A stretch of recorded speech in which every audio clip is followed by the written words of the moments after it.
And if you believe the polls, Chris Minns is about to become the next Premier of New South Wales. Is he being upfront with the voters of the state? Well, you're about to hear what his plans are for education, infrastructure, housing and power prices. And you can decide if it all adds up. Thanks so much for joining us. You bet. Chris, next month you could be the most powerful person in New South Wales. What are you going to do with that power? Well, I mean, it's a real opportunity for us in New South Wales Labor. We've been out of power for 12 years and frankly, I'm sick of sort of being on the sidelines. I think the state needs to change and you can only do that by winning government. So it'll be a huge opportunity and many, many problems to try and fix and opportunities to exploit for the state of New South Wales. The state's doing pretty well, isn't it? I think if you're a family potentially living in Western Sydney and you're facing crippling power bills or you have to use exorbitant tolls to get to and from work and you're dealing with inflation running between 7 and 8%, then you'd say, yeah, it's been a real problem for you, your family and the family budget. But you can fix all those things in your first term? No, but if the question is, do you need a government that's going to listen to what families are going through, do as much as they can from the state government's perspective to put downward pressure on the family bills and have a positive vision for the future? Well, that's our pitch to the people in New South Wales. I'm kind of picking up that you're pitching yourself as the education premier as well. So what are you talking about there? What is your vision? Is it revolutionary?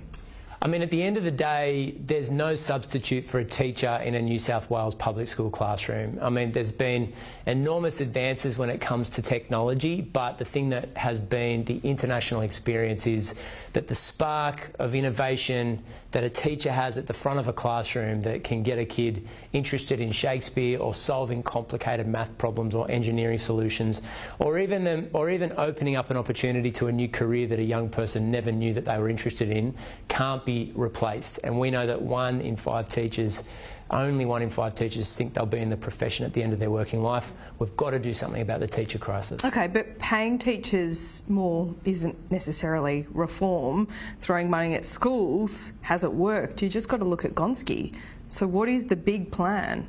There's a few things there. I mean, let's break them down. Firstly, we need to stop the number of teachers that are leaving the profession. We need to build it up, not just in the context of the government, but also in society. And the Minister for Education at the moment, more often than not, throws brickbats at teachers. And it's one of the reasons I believe why there's been a 30% decline in the number of school leavers that are studying education at university. I want to talk about privatisation. Sure. Because somewhere along the way, you essentially decided that privatisation was pretty evil because you did work for a state government that privatised.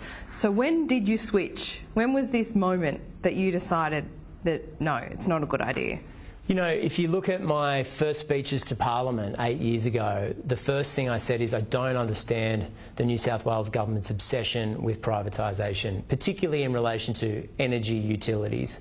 And the reason at the time was these companies generated revenue for the state. That money was used to pay essential workers, to build infrastructure for the future. And if you sold off those revenue streams, you needed to explain to the taxpayers how you were going to fill that breach. We can see that though, can't we? No. You can see the fruits of privatisation in the state. I mean, my argument is that, particularly in New South Wales, over the next 20 years, we'll receive $30 billion in dividends. Now, if you're going to get rid of that money, then you need to explain to the people of New South Wales where it will come from. Most of the infrastructure being built in this state is coming as a result of debt. That is the truth. And New South Wales will borrow about $80 billion this year and the next 3 years in New South Wales to meet most of our infrastructure pipeline. We believe that's important for a growing state, but we shouldn't kid ourselves about asset recycling or privatisation. It's led to higher bills and lost revenue for New South Wales. Okay, so this is a roll gold guarantee there will be no privatisation under your leadership? Privatisation of assets owned by the people of New South Wales, the monopoly that you, for example, water and electricity, we're not going to sell them off, no. Okay, but privatisation as a whole? Yeah, privatisation. You're ruling it out? Right. Correct. Okay, so how are you going to implement your housing policy? Well, I mean, there's several elements to our housing policy.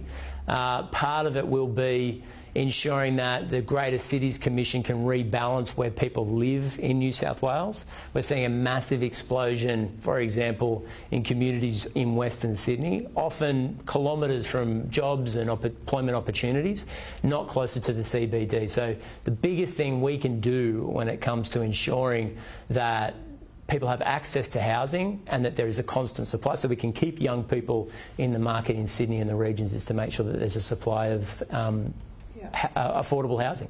But your housing policy does rely on selling off land to developers. It's privatisation, isn't it?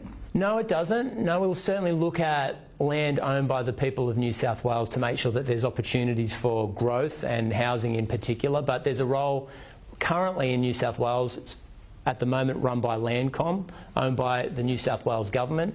That land is obviously used for housing in the state, partnering with the private sector to build that infrastructure. But by no definition does that meet the technical definition of privatisation. Okay. I don't believe that it is. Privatising land and not projects. Is that a fair characterisation? Absolutely not. That land will be owned by the people of New South Wales, and using that land to provide housing for the people of this state is crucial to make sure that you've got the supply of housing to keep pace with population growth in the state. Okay, let's talk infrastructure, because you're on this program 6 months ago. I asked you what was one project that you would build in your first term, or start to build, or foreshadow in Western Sydney. You said nothing so far. The election is not yet. You know, give us a couple of months, all will be revealed. Sure. So do you have an answer to that question now? Of course, yes. We're going to build the Parramatta Light Rail Stage 2, which is a crucial piece of public transport infrastructure. Which the Coalition is building as well? Unfortunately not. No, they've refused to commit to that essential piece of the transport infrastructure network for the state. We're also going to build Rouse Hill Hospital, which is being promised by the New South Wales government at the last 2 elections. I think they're going into the 3rd election in a row promising to build it, but there's still no work done, no progress being made. We'll rebuild Canterbury Hospital, we'll rebuild Fairfield Hospital, and we've committed to over $800 million worth of new schools, most of which are in Western Sydney, which, as we've already discussed, is the fastest growing part of the state. So these are important infrastructure projects, not matched by the New South Wales government and their choices that we're making about how Sydney grows, not just over the next 2 or 3 years, but over the next 10 years. I think Parramatta Stage 2 is east of Parramatta. You've always criticised this government of not building, west of Parramatta. What you've just spoken about there, what will it cost? And does that, fulfil your promise in terms of not being a hypocrite when it comes to criticising the government? Oh, look, we're going to have more to say about major projects, particularly for Western Sydney, but I've outlined a whole bunch of school, hospital and transport infrastructure projects specifically for Western Sydney. Parramatta Light Rail Stage 2, over the forward estimates, is about $800 million. It's not an insignificant piece of infrastructure for the West. And it's really important to note, particularly for people that live in parts of the Auburn Parramatta area, that area around Wentworth Point is the most densely populated part of the state. People have moved into those communities expecting that schools and public transport would be provided because that's what was promised, and it hasn't been delivered. So I feel I've got an obligation to deliver the infrastructure that the current government actually promised those residents. You're scrapping, as you just said, the $250 voucher when it comes to energy. You think it's economically irresponsible. So households are going to be immediately worse off under you when it comes to energy. Well, I mean, under Labor, we will be looking at long-term reform to make sure that we don't have supply gaps in New South Wales. But the problems are now. I just point, that's a fair point, and voters are going to have to weigh our plan up against the government's. But what I'd say to you about... So they're going to have to pay more for energy. I think this is an important point.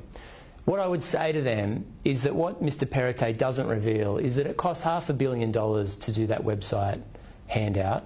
And the year after the handout disappears, because it's only for 1 year, power bills are expected to go up 30%. Now, but do you really have control over that? This is something that your Labor colleagues at federal level are grappling with too. I do think that if you look to the future, start looking for problems in the energy market, particularly in relation to supply and the dispatchable power from renewable energy, then you can make inroads in relation to supply and price shock.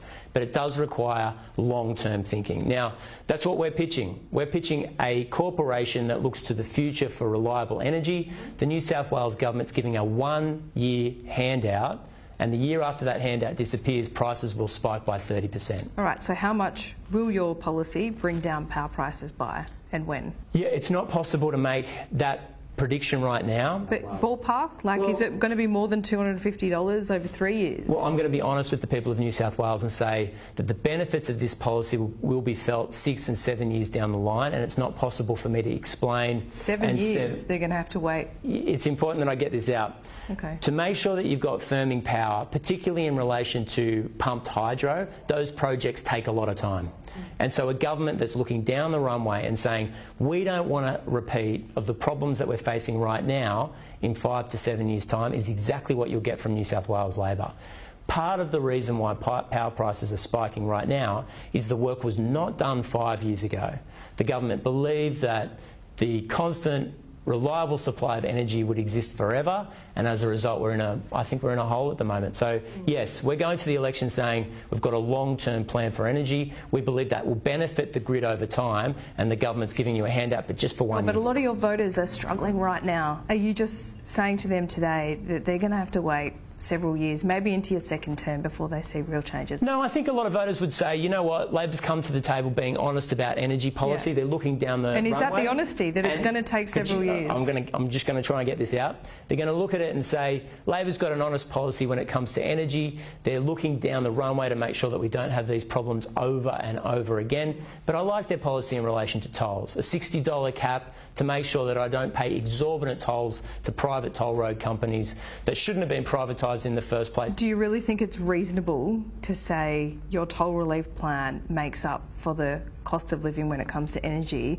when that affects 2% of people? But that's not the point I'm trying to make. The point I'm trying to make is that voters will make a decision. Direct comparison there. Voters will make a decision about who's got the best plan for cost of living in the future of the state based on a whole range of policies. And I think that's reasonable for me to say. The third toll part relief of it, affects 2% of people. Everyone pays for energy. You know what? That's a good point. But our toll relief plan is focused on those communities that have to use toll roads to get to work. And 17 of the 20 worst suburbs when it comes to access for public transport are in Western Sydney. Okay, fine. Just let's wrap this up and tie it in a neat bow then. Is it true to say that if voters vote for you, for Labor, they're not going to get that short-term relief on their energy bills? They're going to have to wait a little longer? They're going to get a government that's focused on long-term reform to make sure... Is the answer yes? Laura, I think I'm entitled to present the policies that we're taking to the New South Wales with my own words. Yeah. And the voters are smart enough to say Labor's got a plan for long-term energy reform in New South Wales. The Liberal Party's got a cash handout. Okay. The answer is yes there. New South Wales voters would have to wait a little longer in New South Wales to get relief, instant relief on their energy bills. He nominated the timeline there, about 6 or 7 years. They're looking at long-term reform. I don't know how that goes down with you if you are in New South Wales. Maybe that is acceptable to you, but that was a truth bomb right there from Chris Minns. It is not going to be a sugar hit. So if he wins and if he becomes Premier in New South Wales, no more $250 vouchers. You're going to have to wait a little longer. Interesting on privatisation, his housing policy as well. I got a little bit more from where that came from, because I think a measure of a man and a leader is what they say about their opponents and what they think about what their critics say about them as well.